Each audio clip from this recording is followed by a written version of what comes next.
Movie की शुरुआत में हम एक आदमी को टेबल पर बंधा हुआ देखते हैं, मगर सर्जरी के बजाय उसके साथ बुरा सलूक जुल्म किया जा रहा था। सर्जन सबसे पहले उसकी छाती को काटती है, फिर ढेर सारा नमक उसके जख्म पर लगा देती है, जिससे वो बुरी तरह दर्द में तड़पने लगा। आदमी के सर से एक केमिकल निकलने लगता है, जिससे वो सर्जन छोटे से जार में जमा कर रही थी। उसके साथ तब तक की सलूक किया गया जब तक वो मर नहीं गया। अब उस केमिकल से सर्जन ने गोलियां बनाकर ध्यान से ब्रीफ केस में रख दी, यानी कि वो बहुत कीमती है। इसके बाद हम 4 दोस्तों को देखते हैं जो कैंपिंग करने आए थे और अब वापस जाने वाले। इनमें एक लड़के का नाम निक था, उसकी वाइफ और 2 दोस्त थे। निक की वाइफ का बच्चा होने वाला है, पर उसने ये बात अभी तक निक को नहीं बताई। रास्ते में ये एक गैस स्टेशन पर रुकी, जहाँ इन्हें एक औरत मिली जो मॉडल थी। वो बताती है कि मेरी गाड़ी का कुछ दूरी पर ही पेट्रोल खत्म हो गया था, अब मैंने पेट्रोल ले लिया है, तो वापस गाड़ी तक जाने के लिए मुझे लिफ्ट चाहिए। इसके लिए निक मान गया, लेकिन उसकी वाइफ को बुरा लग रहा था, मगर फिर भी निक उसे गाड़ी में बिठा ही लेता है। मॉडल को उसकी गाड़ी पर उतारकर जब ये जा रहे थे तो वो अपनी गाड़ी से मास्क पहनकर इनके पास वापस आई। साथ में बेहोश करने वाली गैस भी लाई थी, जो छिड़क कर उसने चारों दोस्तों को बेहोश कर दिया। उन्हें जब होश आई तो वो खुद को एक घर में बंधा हुआ पाते हैं, जिनके सामने 5 लोग और थे। वो भी आपस में दोस्त थे, जिनमें से एक का नाम सैम होता है। अब इससे पहले कि चारों कुछ समझ पाते, सैम का दोस्त जो बिजनेसमैन था, उसने एक प्लास उठाया, जिससे वो निक के दोस्त का नाखून उखेड़ देता है। ये देखकर निक के दोस्त को बहुत गुस्सा आया। वो उठा और बिजनेसमैन को मारने लगता है और इस तरह उनकी लड़ाई शुरू हो गई। निक इनकी लड़ाई छुड़वाकर शांत करता है। तभी इन्हें पता चला कि ये सब एक ही कश्ती के मुसाफिर हैं, मतलब किसी को भी यहाँ के बारे में कुछ नहीं पता। बिजनेसमैन बताता है कि मैंने उसका नाखून एक वीडियो की वजह से उखाड़ा है। कौन सी वीडियो? ये देखने के लिए सब ऊपर वाले कमरे में गए, जहाँ 22 घंटे का टाइमर चलना शुरू हो गया था। तभी स्क्रीन पर एक वीडियो चलने लगी। एक औरत इन सबका वेलकम करती है, फिर कहने लगी कि तुम सब लोगों की गर्दन पर एक डिवाइस लगी है, जो तुम्हारे दिमाग से खास किस्म का केमिकल जमा करे। केमिकल तभी निकलेगा जब तुम लोगों को दर्द हो। तुम्हारे पास 22 घंटे का टाइम है। टाइमर के नीचे दिए गए 9 बार को 100% पूरा करना है, तभी तुम यहाँ से बाहर जा सकते हो, चाहे इसके लिए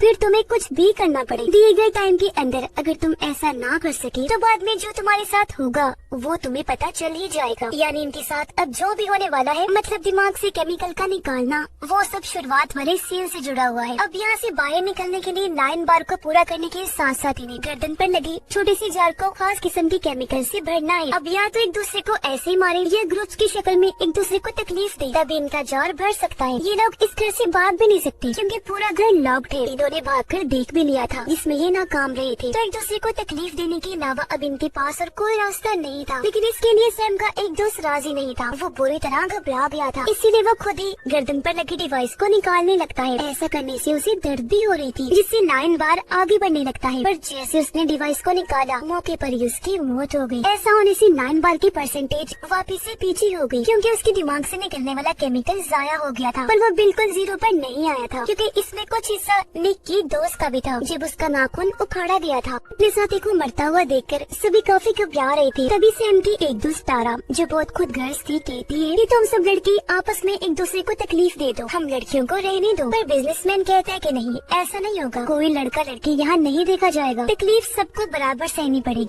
तब सबसे पहले बिजनेसमैन तकलीफ सहने के लिए मान जाता है, क्योंकि वो यहाँ से जल्द निकलकर अपने बेटे के पास जाना चाहता है। इसीलिए सब लोग उसे कुर्सी पर बिठाकर खूब पीटते हैं। 1 घंटा पीटने के बाद ये रुक गई, जहाँ बाल की परसेंटेज थोड़ी सी ऊपर 7% तक आ गई। लेकिन जाहिर है ये उनके लिए काफी नहीं थी, क्योंकि इसमें टाइम ज्यादा लगने के साथ साथ वो थक भी गए थे। बिजनेसमैन ने भी हालांकि ज्यादा मार खाई, लेकिन बार सिर्फ थोड़ा सा ही ऊपर गया। तो अब इन्हें आसान तरीका चाहिए था, जो वहाँ रखे औजार थे। इसमें टाइम और एनर्जी कम लगेगी, दर्द ज्यादा होगी, तो बार तेजी से ऊपर जाने लगेगा। ये देखकर बिजनेसमैन को एहसास हुआ कि मैंने पहला नंबर लेकर गलती कर दी, क्योंकि सारे खतरनाक तरीके सबसे पहले मेरे ऊपर आजमाए जाएंगे। और अब ये लोग बिजनेसमैन को टेबल पर बांध देते हैं।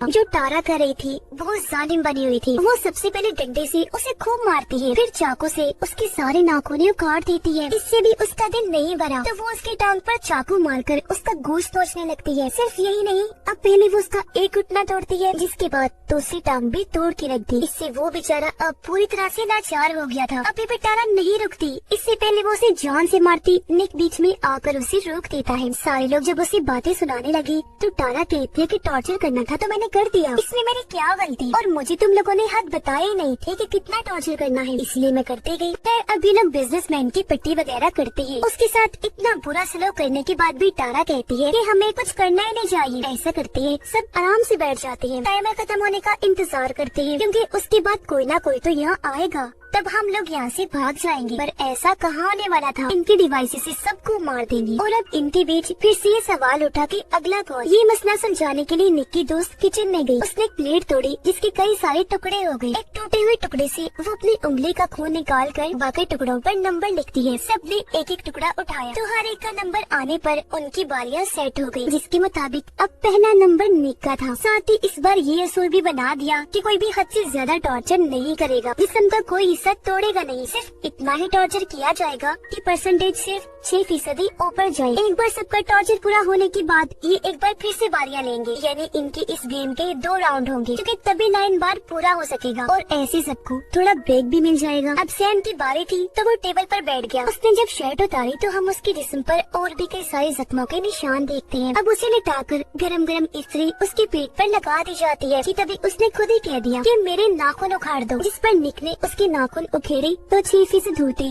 उसकी बारी पूरी हो गई। आसानी से उसने दर्द सह लिया, ना चीखा ना चिल्लाया, जिससे बाकियों को भी हिम्मत मिली। ये बहादुर होने के साथ साथ सहीम भी था। और अब बारी थी निक की, जिस वजह से उसकी वाइफ परेशान होती है, वो रोने लगी। लेकिन उसके पास दर्द की कुछ गोलियां थी जिससे इंसान को नींद आने लगेगी और दर्द भी नहीं होगा। वो कुछ गोलियां खुद खा लेती है जबकि कुछ निक को खिला देती है ताकि उसे दर्द ना हो। लेकिन ये उसने गलती कर दी और अभी लोग निक को टॉर्चर करने लगते हैं। लेकिन उसका बार बहुत धीरे धीरे आगे बढ़ रहा था, क्योंकि टॉर्चर करने का मकसद यही था कि दर्द हो, दर्द से ही तो बार आगे बढ़ेगा। दिमाग को अगर सुन कर दिया जाएगा तो केमिकल भी जार में नहीं बन पाएगा, यानी ऐसे टॉर्चर सहने का कोई फायदा था ही नहीं। ये बात निक की वाइफ ने नहीं सोची, बस उसे गोलियां खिला दी। ये देखकर उसकी वाइफ को अब अपनी गलती का एहसास हुआ, लेकिन इसका अब कोई फायदा नहीं था। निक बेचारे को डबल टॉर्चर सहना पड़ा, यानी उसके अंदर ड्रिल वगैरह चलाई गई, तब जाकर उसका 6% पूरा हुआ, जिससे सारे लोग घबरा गए। इसी ने डर कर सैम की दोस्त छुप जाती है, क्योंकि अब बारी उसकी थी। लेकिन 2 लोग किसी तरह उसे ढूंढकर बाहर लाए और अच्छे से उसे टॉर्चर किया। उसके मुंह में इन्होंने चम्मच ही घुसा दिया, एक कलाई भी काट दी थी। इधर वो दर्द में तड़प रही थी, जबकि उधर निक भी होश में आ गया था। वो अपनी वाइफ से नाराज था, लेकिन वो अब बता ही देती है कि मैं माँ बनने वाली हूँ। उसकी ये सारी बात तारा ने सुन ली थी। वो खुश हो जाती है कि अब निक की वाइफ के साथ साथ उसके बच्चे को भी टॉर्चर सहना पड़ेगा, जिससे बार ज्यादा ऊपर जाएगा। और अब क्योंकि बारी उसकी ही थी तो उसकी जगह निक टॉर्चर होने के लिए तैयार हो जाता है। जो दर्द की दवाई बची थी वो उसने बिजनेसमैन को दे दी, पर यहाँ भी तारा टांग अड़ा रही थी। इससे निक के दोस्त को गुस्सा आया तो वो उसे मुक्का मारकर ही बेहोश कर देता है। और अब निक टॉर्चर होने के लिए सामने आ जाता है, मगर उसकी हालत बहुत खराब थी। ये देखकर निक के दोनों दोस्त आगे आ गए, मतलब ये तीनों एक साथ खोलते हुए पानी में हाथ डबोएंगे जब तक कि तीनों का 6% नहीं हो जाता। और अब जैसे ही तैयार हुए, डरते हुए निक की फीमेल फ्रेंड पीछे हट गई, जबकि निक की वाइफ और उसका दोस्त अपना हिस्सा करते रहे। एक बार पानी में बाजू डालने के बाद ये फिर से वही बाजू डालते हैं, जहाँ तभी तारा आ गई। उसने एक चाकू लेकर निक के दोस्त पर वार किया, जिससे वो सारा खोलता हुआ पानी उसके दोस्त के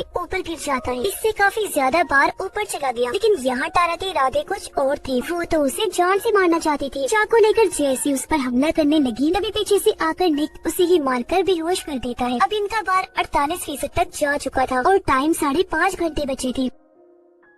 अब बारी थी तारा की, जिसे तकलीफ पहुंचाने के लिए हर कोई तैयार बैठा था। जो इतने देर से वो सबके साथ कर रही थी, तो वही चीज अपने साथ होती देखकर वो बौखला गई। वो एक औजार उठाकर निक की दोस्त की गर्दन में घुसा देती है, तेजी से उसका खून निकलने लगा, जिससे वो वही मारी गई। और इस तरह उसका केमिकल जाया होने से बाहर नीचे आ गया था। ये देखकर निक के दोस्त को बहुत गुस्सा आया। वो आगे बढ़ा ताकि तारा को मार सके, लेकिन तभी निक उसे रोक देता है, समझाने लगा कि ऐसा मत करो, ये बेवकूफी होगी, क्योंकि अगर उसे जान से मार दिया जाएगा तो हम सबको और ज्यादा टॉर्चर सहना पड़ेगा, तारा के हिस्से का भी। इसीलिए उसे मारने की बजाय अपना गुस्सा उस पर निकालो, क्योंकि इससे हमारा ही फायदा होगा। निक का दोस्त मान तो गया, लेकिन वो कहता है कि एक शर्त पर टॉर्चर मैं करूँगा। इसीलिए उसे मौका दे दिया गया। उसने एक रेंच उठाकर पहले उसकी गर्दन पर मारा, फिर एक कटर मशीन को उसकी जिल्द पर रगड़कर बहुत ज्यादा तकलीफ दी। ऐसा तब तक चलता रहा जब तक वो बेहोश नहीं हो गई। अब तक बारबी 85% तक जा चुका था, लेकिन टाइम इनके पास बहुत कम था। बार को पूरा करने के लिए इनके पास बस 1 घंटे का टाइम था। अब बचे हुए 5 लोग फैसला करते हैं कि हम अपनी गर्दन की हड्डी तोड़ेंगे। उससे हमें इतनी दर्द होगी कि और कुछ करना ही नहीं पड़ेगा, बार पूरा हो जाएगा। इसलिए निक का दोस्त एक रेंच लेकर बारी बारी सबकी गर्दन की हड्डी तोड़ देता है। लेकिन जब बारी आई निक की वाइफ की तब वो रुक गया और अब निक रेंच लेकर उसकी हड्डी भी तोड़ देता है, जिससे सच में बार पूरा हो गया। ऐसा होते ही औरत की वीडियो फिर से चल पड़ी, जिसमें वो कह रही थी कि बहुत खूब, तुम सब जीत गए हो। अब ऊपर वाले कमरे में जाओ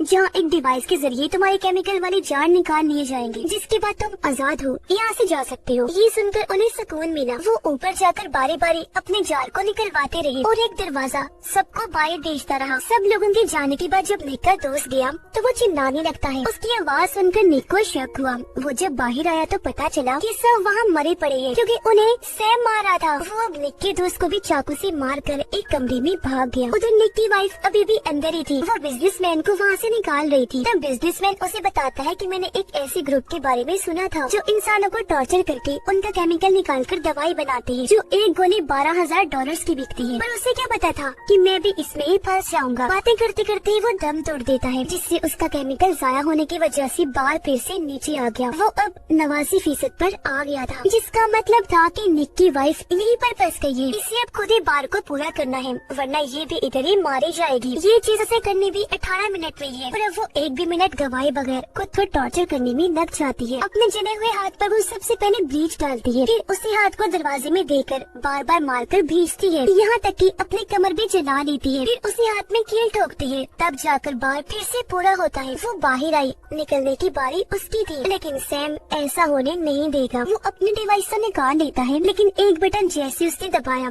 सबकी डिवाइसेस पर लगा जहर चालू हो गया। इससे सारे ये लोग तड़पने लगे, क्योंकि धीरे धीरे वो मर रहे थे। इसी बीच सैम निक को बताता है कि ये मेरा 5वीं बार है, यानी ये लोग 5वां ग्रुप था जिनके बीच ये गेम खेल रहा था, क्योंकि पूरे गेम में हमने देखा कि ये सारे आइडियाज दे रहा था और इसके जिस्म पर जख्मों के निशान भी इसीलिए थे। पर ये भी कोई ग्रुप का मालिक नहीं था, बस सर्वेंट ही था। वो ये बातें जो बता रहा था तो यहाँ निक अपनी तैयारी करने लगता है। वो एक पेचकस अपने साथ लेकर आया था, जिसे वो सैम के अंदर घुसाकर उसकी जान ले लेता है। ऐसा करने के बाद निक वहाँ बड़ी दवाई लेता है तो बाल बाल उसकी जान बच पाती है। डिवाइस भी वो निकाल लेता है। निक ने दवाई अपने दोस्त को भी दी, लेकिन कि वो अपना दम तोड़ देता है। निक की वाइफ जो बेहद जख्मी थी बाहर आने की कोशिश करती है, लेकिन आ नहीं पाई क्योंकि उसका बहुत सारा खून बह गया था, जिससे वो भी मारी जाती है। निक अकेला ही बचा था। वो एक कटर से दरवाजे का लॉक काटकर वहाँ से बाहर निकल जाता है। और अब हम कुछ दिन के बाद का वक्त देखते हैं, जहाँ निक उसी गैस स्टेशन के सामने वाले होटल में बैठा हुआ था। वो दरअसल उसी मॉडल का इंतजार कर रहा था जिसे इन्होंने लिफ्ट दी थी, और उसने इन सबको बेहोश करके इस गेम में फंसाया था। वो जैसे ही आई निक उसका पीछा करने लगता है। इससे पहले अब किसी और को वो अपना शिकार बनाते निकी उसे मारकर बेहोश कर देता है, फिर गाड़ी में डालकर अपने साथ ले गया और उसके जरिए बाकी लोगों तक पहुँचेगा